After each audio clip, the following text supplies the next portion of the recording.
എടുത്തതിന് ശേഷം ജീപ്പിലേക്ക് കയറ്റുന്നതിന്റെ ദൃശ്യങ്ങളാണ് മാതൃഭൂമി ന്യൂസിലൂടെ പ്രേക്ഷകർ കാണുന്നത്.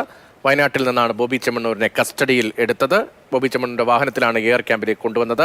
ശേഷം അകത്തേക്ക് കൊണ്ടുപോയി പിന്നാലെ കൊച്ചിയിലേക്ക് കൊണ്ടുപോകുന്നതിനായി പോലീസ് വാഹനത്തിലേക്ക് കയറ്റി. പോലീസ് വാഹനത്തിലാണ് ഇപ്പോൾ കൊച്ചിയിലേക്ക് കൊണ്ടുവരുന്നത്. കർശനമായ നിയമ നടപടികൾ പുരോഗമിക്കുമ്പോഴും ബോബി ചെമ്മണ്ണൂരിന്റെ ആരാധകർ അതിനെതിരെ സാധ്യമായ രീതിയിലുള്ള പ്രതിഷേധം നടത്തുന്നുണ്ട് എന്നുള്ളതാണ്.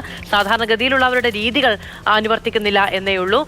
ജയിലിലെ വസ്ത്രമാണ് സ്ഥിരമായി ധരിക്കാറ്. അങ്ങനെയുള്ള ഒരാൾക്ക് എന്ത് ജയിൽ എന്നൊക്കെയുള്ളതാണ് വീരവാദ പ്രകടനം എന്ന് പറയുന്നത്. എന്തായാലും ഈ ദൃശ്യങ്ങൾ പോലീസിന്റെ ബൊലേറോയിലേക്ക് ബോബി ചെമ്മണ്ണൂരിനെ കയറ്റുന്നതാണ്. അതുവരെ അദ്ദേഹം പുത്തൂർമലയിലുള്ള പോലീസിന്റെ ക്യാമ്പിൽ സ്വന്തം ആഡംബര വാഹനത്തിലാണ് ഉണ്ടായിരുന്നത്. അവിടെ നിന്ന് കൊച്ചിയിലേക്കുള്ള യാത്രയ്ക്ക് വേണ്ടി പോലീസിന്റെ വാഹനത്തിലേക്ക് കയറ്റുന്നതിന്റെ ദൃശ്യങ്ങളാണ് ഇപ്പോൾ പ്രേക്ഷകർക്ക് കാണാൻ കഴിയുന്നത്. മുൻകൂർ ജാമ്യത്തിന് വേണ്ടിയുള്ള ശ്രമം ബോബി ചെമ്മണ്ണൂർ തുടങ്ങിയിരുന്നു. അതിനിടയിലാണ് പോലീസ് വളരെ വേഗത്തിൽ തന്നെ പരാതി ലഭിച്ചത്.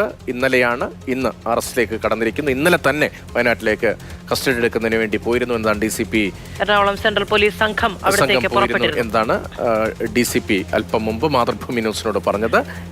ഒറ്റപ്പെട്ടാണെങ്കിലും സിനിമാ രംഗത്തുനിന്നുള്ള പ്രതികരണങ്ങൾ ഇതുമായി ബന്ധപ്പെട്ട് വരുന്നുണ്ട്. നടൻ ആസിഫ് അലി നേരത്തെ ഹണിറോസിനെ പിന്തുണച്ചുകൊണ്ടെത്തി. അതായത് ആവർത്തിച്ച് പറഞ്ഞിട്ടും മോശം കമന്റുകൾ നടത്തിയിട്ടുണ്ട് എങ്കിൽ അത് മോശം തന്നെയാണ്. കാണുന്നവർക്കും വായിക്കുന്നവർക്കുമൊക്കെ തമാശയായി തോന്നാം. അനുഭവിക്കുന്നവർക്ക് അത് ബുദ്ധിമുട്ടാണ്. അത് ന്യായീകരിക്കാൻ കഴിയില്ല എന്നുള്ളതാണ് ആസിഫ് അലി വ്യക്തമാക്കിയത്. അതുകൊണ്ട് തന്നെ പിന്തുണ ഹണി റോസിനാണ് എന്ന് ആസിഫ് അലി വ്യക്തമാക്കുന്നുണ്ടായിരുന്നു. ആസിഫ് അലി നേരത്തെ മാതൃഭൂമി ന്യൂസിനോടും പ്രതികരിക്കുന്നുണ്ടായിരുന്നു. അത് കാണാം.